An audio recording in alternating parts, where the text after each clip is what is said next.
Iran যুদ্ধে ভরাডুবির পর পবিত্র ভূখণ্ড গাজা থেকে নতুন কিছু হাসিল করতে চাইছে ইসরায়েল। সেই লক্ষ্যে নতুন কৌশলের পথে হাঁটছে দখলদার প্রধানমন্ত্রী বেনিয়ামিন নেতানিয়াহু। এই প্রথমবারের মতো গাজায় যুদ্ধ বন্ধের আগ্রহ প্রকাশ করেছেন তিনি। তার এই মনোভাবের পরিবর্তনের সিদ্ধান্ত এমন এক সময়ে এলো যখন ইসরায়েল ও যুক্তরাষ্ট্র মধ্যপ্রাচ্যের রাজনীতিতে এক নতুন পর্বে প্রবেশ করতে চাইছে। তাদের এই পথে বড় বাধা গাজার আগ্রাসন।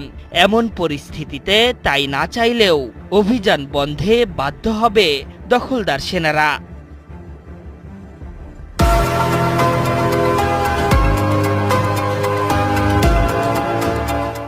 ইসরায়েলের চ্যানেল 12 এর প্রতিবেদনে বলা হয়েছে, এরই মধ্যে গাজায় যুদ্ধ শেষ করার সংকেত দিয়েছেন নেতানিয়াহু, তবে এমন সব শর্তে যা অঞ্চলটির প্রতিরোধ যোদ্ধাদের পক্ষে মেনে নেওয়া কঠিন। সংবাদ মাধ্যমটির দাবি সত্যি হলে গাজা ইস্যুতে ট্রাম্পের দেওয়া বক্তব্য অতি দ্রুতই বাস্তবায়িত হবে। শনিবার ট্রাম্প বলেছেন, আগামী সপ্তাহের মধ্যে গাজা যুদ্ধ শেষ হবে। যদিও তার এ ধরনের বক্তব্য কূটনৈতিক কৌশল মনে করছেন মধ্যপ্রাচ্য বিষয়ক বিশ্লেষকরা।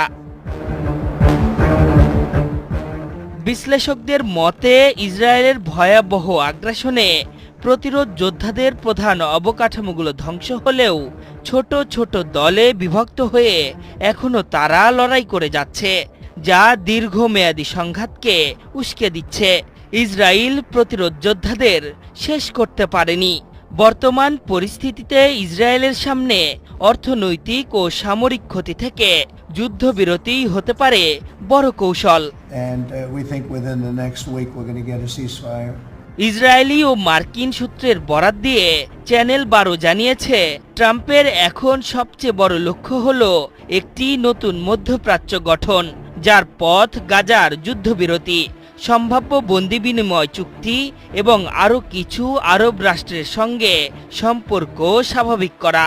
তবে নেতানিয়াহুর ঘনিষ্ঠ মহল বলছে, বর্তমানে আলোচিত যেসব শর্ত রয়েছে তা ইসরায়েলের নিরাপত্তা ও গাজার নিরস্ত্রীকরণ সংক্রান্ত দাবির সঙ্গে সামঞ্জস্যপূর্ণ নয়। এর আগে একটি আনুষ্ঠানিক বিবৃতিতে গাজার প্রতিরোধ যোদ্ধারা জানায়, গাজা স্থায়ী যুদ্ধবিরতি, পবিত্র ভূখণ্ড থেকে ইসরায়েলি বাহিনীর সম্পূর্ণ প্রত্যাহার, জরুরি মানবিক সহায়তার প্রবেশাধিকার এবং